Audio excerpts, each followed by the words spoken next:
Well, I kind of, there's a story that I tell in the film and in a book that I wrote about this called Mr. Satan's Apprentice, a kind of memoir that came out in the late 90s.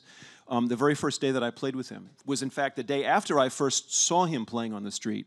When I was driving through Harlem. I worked at Hostos Community College. I was a tutor over there, driving through Harlem on 125th, a block from the Apollo, and I heard this guy, and I pulled my car over and I watched him for a while, and I finally said, who is this? Because I'd seen him up on the Columbia neighborhood 3 years earlier with a little band, and suddenly he's a one-man band. And I said, well, who is this? They go, oh, him? That's Satan. Everybody in Harlem knows Satan. And I went home. I was, keeping a journal those days, and I wrote that down. Everybody in Harlem knows Satan. But I said, do you think he'd let me sit in with him? I spoke to a guy there, and he said, can you play?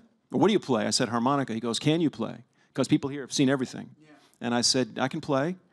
And he said, I think he will. So I came back the next day with my mouse, a different one than this, and I waited till he was on break. He was sort of fiddling with something down here, and I said, do you think I could sit in? I said, I love what you're doing. I play harmonica. Do you think I could sit in? And then he looked at me, and I said, I won't embarrass you, which must have been the right thing to say, meaning I was thinking about his position on the street, like, who's this random white guy coming up saying, can I sit in?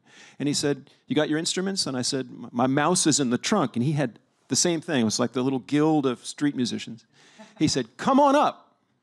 So I got my stuff out of my car, and I started to plug in.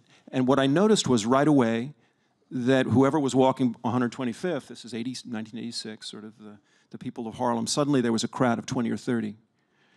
Basically, I think they were thinking, is Satan, which is how he went in those days, is he going to kick the white boy's ass? I'm convinced that there was like mumbling, what is this? This should be fun. This should be fun.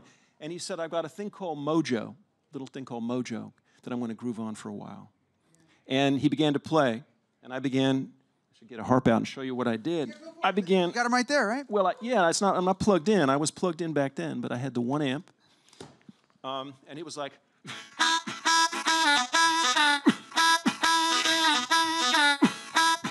And he had a groove. In my book, I say it was like the difference between watching Twister and sitting and being in the middle of a Category 5 hurricane. It's one thing to be watching somebody, another thing to feel the groove. Yeah. And I felt it, and all I did was just hang on. And he was whipping me around. I mean, like, and I just hung on.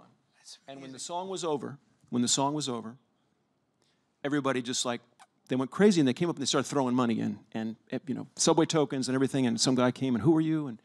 And it was like, he looked at me, he said, well, everybody, he said, what's your name? Because he didn't know my name. Yeah. And I said, Adam. And he goes, he goes, they told you who I am, right? He said, I am Satan.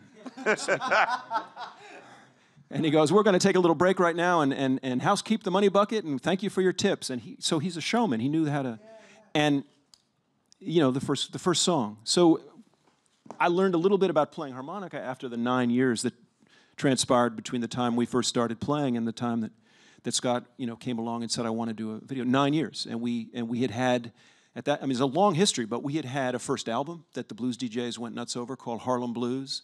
We got picked up by Big Time Management. Suddenly we're on the bus with Bo Diddley, after being Harlem's buskers, basically. We're on the bus with Bo, touring the UK. And of course, there's the whole U2 thing, which we should get into, which happened. But 95, we were basically a mid-level regional to national blues touring act. And I don't know if anybody here saw us back in the day. We used to play Finian's Rainbow when there was a place called Finian's down on Bleecker Street. We played the Village from time to time. Kelly's, we were discovered in Kelly's, which was a bar down in the Village. Yeah.